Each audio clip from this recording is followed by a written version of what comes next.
she is a survivor, to come through that and to get 4 A-levels and then to kill her dad and then to take on the family and become the mother figure, then she's got to be one hell of a strong girl. It is something that is quite frequent for a daughter to be in a position of trying to take care of and deal with issues for her mother and deal with issues far beyond her years. And I think that once that begins to happen, then for her to be dealing with it in such an adult way makes absolute sense. Oh, it's okay, I can manage now. You go in, Mum. Go in, Mum. Go on.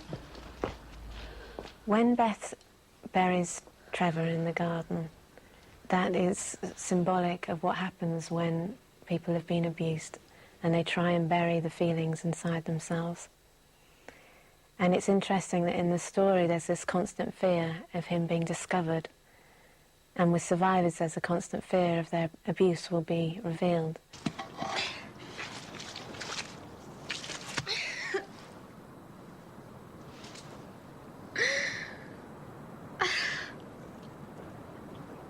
She couldn't escape from the truth of what he did to her.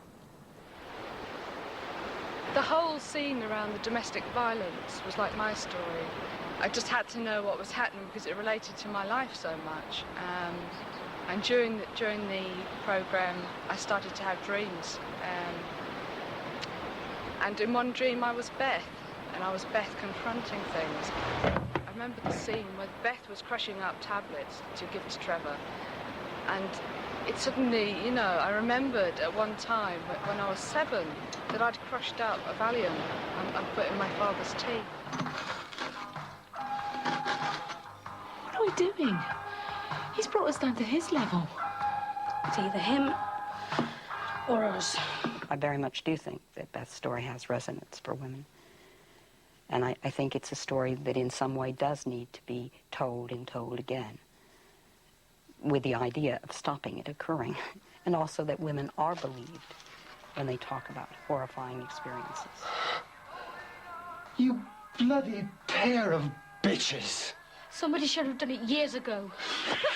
She's made you like this, hasn't she? With her lies. No, I hate you. Get off!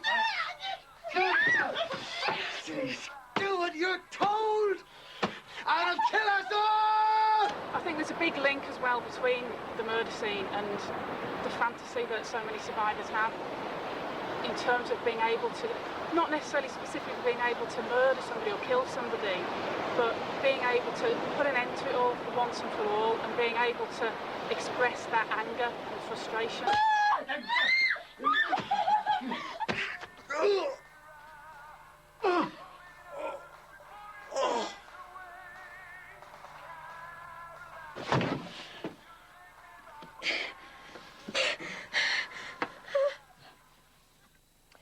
Well, patricide, sexual abuse and lesbianism, possibly the 3 biggest taboos of all time.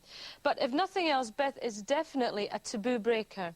And it's the power released when taboos are broken that makes her so compelling and gives her story mythical status. The first time when they looked at Beth as a mythical figure was with the Brookside magazine. And we wanted to do some photographs that were very, very different. That they wanted Beth to come through in it, and Anna as well. And we kind of made it as if she was kind of angelic. It was like a portrait of Eve.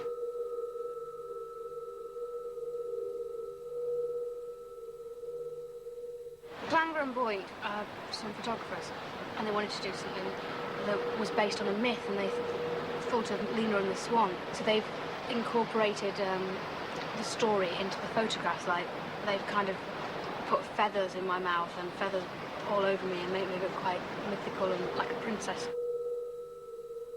Her story and her characterization follow through the long lines of storytelling from some of the most ancient stories about warrior women, the aspects of the most ancient goddesses, the springtime goddesses, the young woman and the wild women. She absolutely believes that she has the right to survive.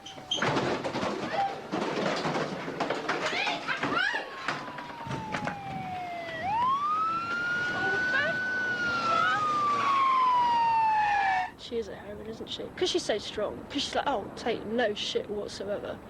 I mean, pushing that Auntie Brenner over, that was just classic, that was. All the taboos that Beth has broken are about male power, and in that sense she's a challenge to patriarchy. She breaks the taboo of lesbianism, she breaks the taboo of patricide, and she also breaks the silence about sexual abuse. I trusted you, Dad. But you raped me. It was one weak moment, but it wasn't rape. Oh, so what do you want to call it then? Incest? Fooling around? Interfering with me? I think the reason Beth Jordache's story touches us is that as dykes, we want women who are real women who are still caged behind these stories, the real Mandys and the real Beths, to be wild and free. Emma Humphreys walked free today after spending 10 years in prison for the murder of her abusive partner. Some women in Beth's situation are now being acquitted, and repeatedly parallels are being drawn between fact and fiction. This apparent injustice galvanised public opinion in a way that real-life cases had previously failed to do. Anderson, do you have anything to say?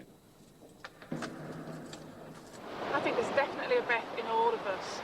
And I think that the vast majority of women, when they saw that scene in the court where Beth says, you know, that she has some questions and she stands up and says what she thinks about what's going on, the vast majority of women, I think, that saw that would have been cheering.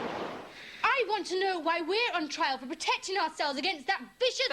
Miss Jordache. I want to know why he was never punished for what he did to us, and why women end up in prison for life for trying to protect themselves against animals like my father. I have to request your against removal from this... who think a wedding ring is a licence to terrorise, to punch and kick and Miss choke Jordache! Any more of this and I shall hold you in contempt of court. The essence of her is her strength. Contempt.